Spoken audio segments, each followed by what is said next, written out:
So hello everyone. So this is my fourth part of this video series of a father's journey with a son who has a seizure disorder. So like I said before, as our son started getting up through 8, 9, 10, 11 years old, the seizures started coming back and everything. He was uncontrolled after year 3 basically. And so what happened around the 8 to 9 year old, or when he got that old, was he started having cluster seizures. Now what that is that's one or more seizures over a 3 to 5 minute period.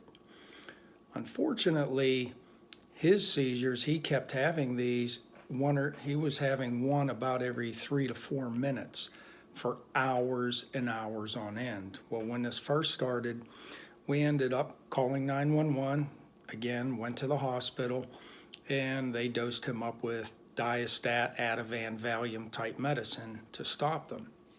So after about 5 or 6 trips over the next month or two, the doctor said, we're going to give you this Diastat.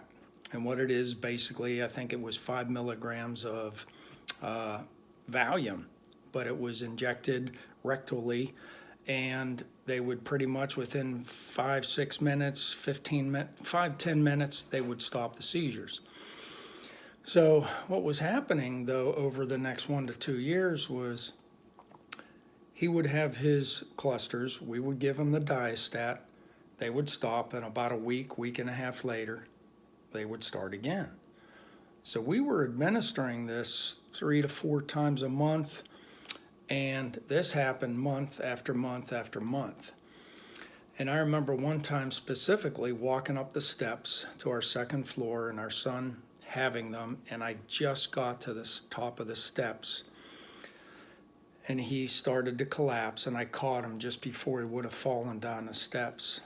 And as I'm talking to you now, I heard God audibly say to me, "Do not worry about your son. I will take care of him. I gave my son for you." And I remember that in detail, as if I was sitting here just like now talking to you.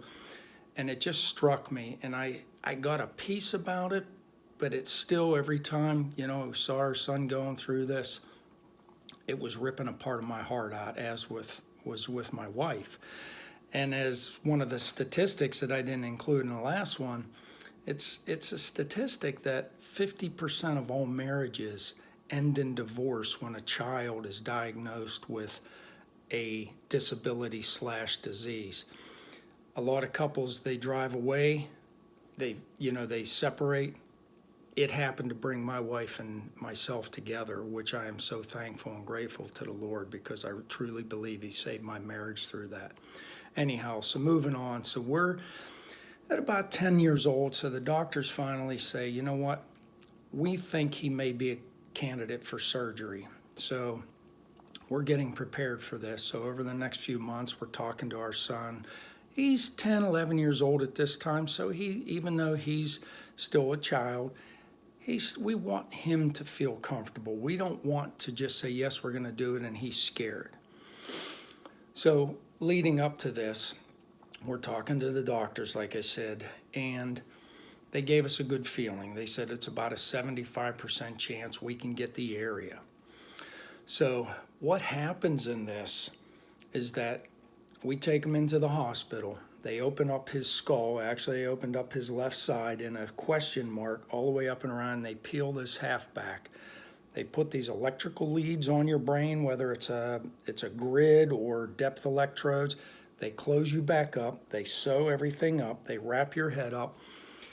And then they monitor you for 1 to 2 weeks in a hospital. They take you off medicine in a very fast time, 3 to 4 days. And that was the hard part, because we weren't prepared for what we were going to experience in the hospital, seeing our son off medicine, this grid on his head, and what we were going to go through as far as him having grand mal seizures, him having violent, severe seizures.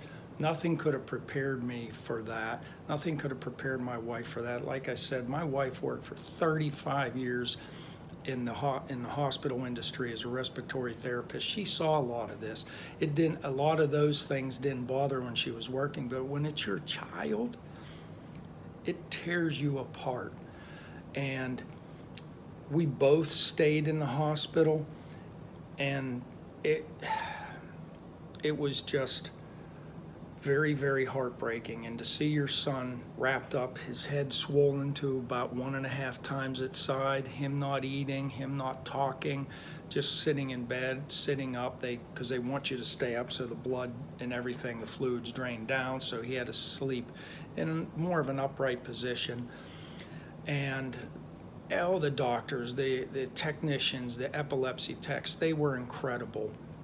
But I'll tell you what, if I've decided to get into the details a lot more of this, it's going to be heartbreaking for some parents who are being prepared for this, because if you're going into it, it is not a walk in the park. It is something very traumatic, and I believe to this day my wife and I suffer from PTSD going through 3 of these brain surgeries. So I'm going to leave it there for now. God bless. Provide any comments, subscribe, anything you want to do, so I know that I'm on the right path with this. And if people want me to continue on this to try to help some other individuals, some parents that are going through this, feel free to reach out, share this, whatever. God bless. Have a wonderful day. Talk to you soon.